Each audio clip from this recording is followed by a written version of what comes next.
ತಾಜ್ ಮಹಲ್ ಜಗತ್ತಿನ 7 ಅದ್ಭುತಗಳಲ್ಲಿ ಒಂದು.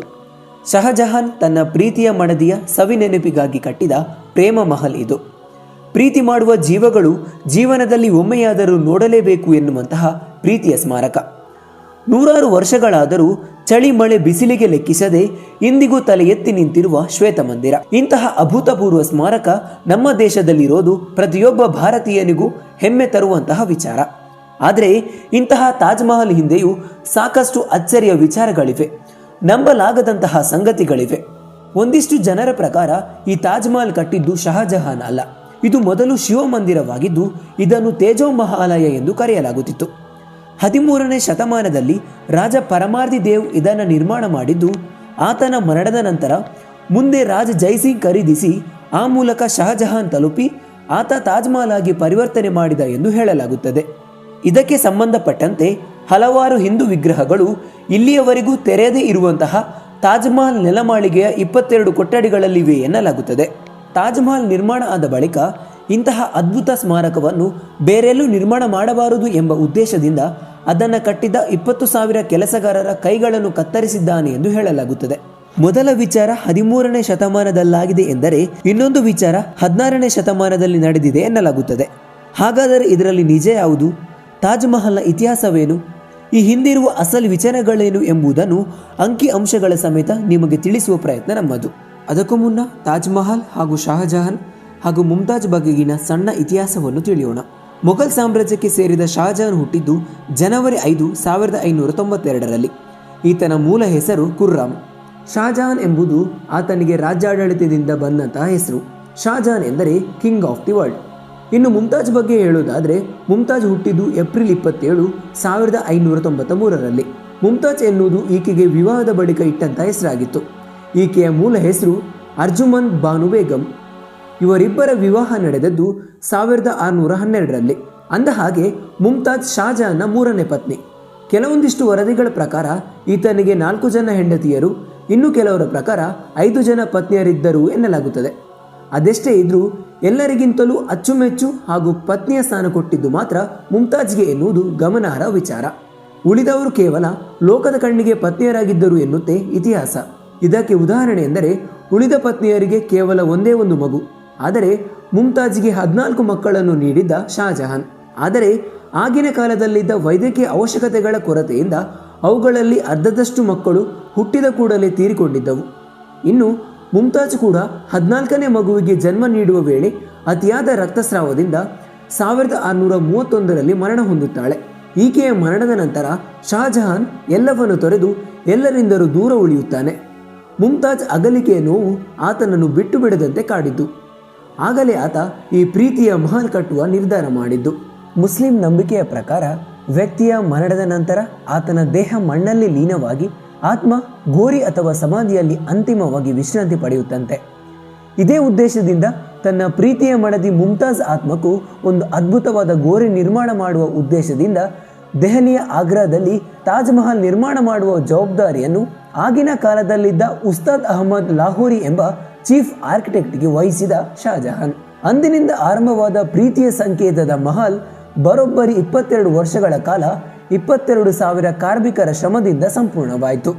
ಇದಕ್ಕೆ ಬಳಕೆ ಮಾಡಿರುವ ಬಿಳಿ ಮಾರ್ಬಲ್ ಕಲ್ಲು ಹರಳುಗಳನ್ನು ರಾಜಸ್ಥಾನ, ಪಂಜಾಬ್, ಚೀನಾ, ಶ್ರೀಲಂಕಾ, ಟಿಬೆಟ್ನಿಂದ ತರಿಸಿಕೊಳ್ಳಲಾಗಿದ್ದು ದೊಡ್ಡ ಪ್ರಮಾಣದ ಕಾರ್ಮಿಕ ಪಡೆ ಹಗಲು ರಾತ್ರಿ ಎನ್ನದೆ ಕೆಲಸ ಮಾಡಿ ಭವ್ಯ ಸ್ಮಾರಕವನ್ನು ನಿರ್ಮಾಣ ಮಾಡಿತ್ತು. ಆಧುನಿಕ ತಂತ್ರಜ್ಞಾನಗಳ ಬಳಕೆಯೇ ಇಲ್ಲದೆ ಆ 16ನೇ ಶತಮಾನದಲ್ಲಿ ಎಂತಹ ಪ್ರಕೃತಿ ವಿಪತ್ತಿಗೂ ಜಗ್ಗದ ಒಂದು ಸ್ಮಾರಕ ನಿರ್ಮಾಣ ಮಾಡಿದ ಕೀರ್ತಿ ಅಂದಿನ ಕಾಲದ ಇಂಜಿನಿಯರ್ಗಳಿಗೆ ಸಲ್ಲುತ್ತದೆ. ಇದು ತಾಜ್ ಮಹಲ್ ಕಟ್ಟಿದ ಅಸಲಿ ಕತೆ. ಇದರ ಹಿಂದಿನ ವಿವಾದಗಳ ಬಗ್ಗೆ ನೋಡೋದಾದರೆ ಈಗಾಗಲೇ ಹೇಳಿದ ಹಾಗೆ ತಾಜ್ ಮಹಲ್ ನೆಲಮಾಳಿಗೆಯಲ್ಲಿ 22 ಕೋಣೆಗಳ ಬಗ್ಗೆ ಸಾಕಷ್ಟು ಬಾರಿ ವಿವಾದಗಳು ಭುಗಿಲೆದ್ದಿದ್ದವು. ಅವುಗಳಲ್ಲಿ ಅತಿ ಮುಖ್ಯ ಹಾಗೂ ಹೆಚ್ಚು ಸದ್ದು ಮಾಡಿದ ವಿವಾದವೆಂದರೆ ತಾಜ್ ಮಹಲ್ ಒಂದು ಶಿವ ದೇವಾಲಯ ಎಂಬುದು. ಹೌದು, ಕೆಲ ಪಂಗಡದವರ ಪ್ರಕಾರ ತಾಜ್ ಮಹಲ್ ಮೊದಲು ಶಿವ ಮಂದಿರವಾಗಿದ್ದು ಇದನ್ನು ತೇಜೋಮಹಾಲಯ ಎಂದು ಕರೆಯಲಾಗುತ್ತಿತ್ತು. ಜೊತೆಗೆ ಅದರ ನೆಲಮಾಳಿಗೆಯಲ್ಲಿ ಹಿಂದೂ ವಿಗ್ರಹವಿದೆ ಎಂದು ಹೇಳಲಾಗುತ್ತದೆ. ಇದನ್ನೇ ಮುಂದಿಟ್ಟು ಆ ಬಾಗಿಲುಗಳನ್ನು ತೆರೆಯಲು ಹಾಗೂ ಅದರ ಇತಿಹಾಸದ ಕುರಿತು ಅಧ್ಯಯನ ನಡೆಸಲು 2020ರಲ್ಲಿ ಭಾರತೀಯ ಪುರಾತತ್ವ ಇಲಾಖೆಗೆ ನಿರ್ದೇಶನ ನೀಡುವಂತೆ ಕೋರಿ ಬಿಜೆಪಿ ನಾಯಕರೊಬ್ಬರು ಅಲಹಾಬಾದ್ ಹೈಕೋರ್ಟ್ ಲಕ್ನೋ ಪೀಠಕ್ಕೆ ಅರ್ಜಿ ಸಲ್ಲಿಸಿದ್ದರು. ಆದರೆ ಈ ಅರ್ಜಿಯನ್ನು ವಜಾಗೊಳಿಸಿದ ಕೋರ್ಟ್ ವಿಭಾಗೀಯ ಪೀಠ ಈ ವಿವಾದಿತ ಆರೋಪಕ್ಕೆ ಯಾವುದೇ ಸಾಕ್ಷಿ ಅಥವಾ ಪುರಾವೆಗಳಿಲ್ಲ, ಇದರ ಬಗ್ಗೆ ಮಾಹಿತಿ ನೀಡುವಂತಹ ಯಾವುದೇ ಸಂಶೋಧನೆಗಳು ಕೂಡ ನಡೆದಿಲ್ಲ, ಇಂತಹ ತಲೆಬುಡಗಳಿಲ್ಲದ ವಿಚಾರಗಳ ಮೂಲಕ ನ್ಯಾಯಾಂಗ ವ್ಯವಸ್ಥೆಯನ್ನು ಅಪಹಾಸ್ಯ ಮಾಡಬೇಡಿ ಎಂದು ಹೇಳಿ ಅರ್ಜಿಯನ್ನು ವಜಾಗೊಳಿಸಿತು.